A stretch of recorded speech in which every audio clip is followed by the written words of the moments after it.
¿Cómo va, gente? Bueno, les quería mostrar esta Coupé Torino TS modelo 75. Estuvo unos cuantos años acá parada. La intenté comprar, no hubo forma.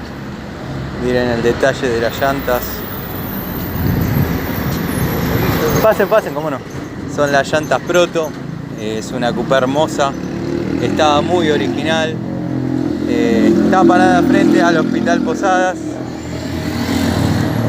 Bueno, un tiempo la guardaron en un taller debido a que preguntaban a cada rato para comprarla, y después volvió con algunas mejoras.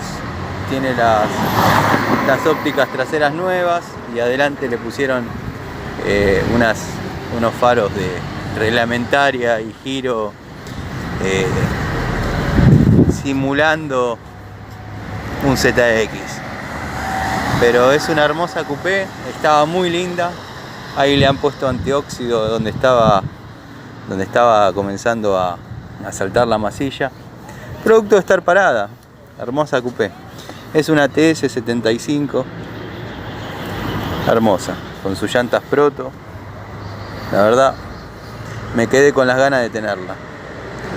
Así que bueno, nada, les quería mostrar el videito. Un saludo.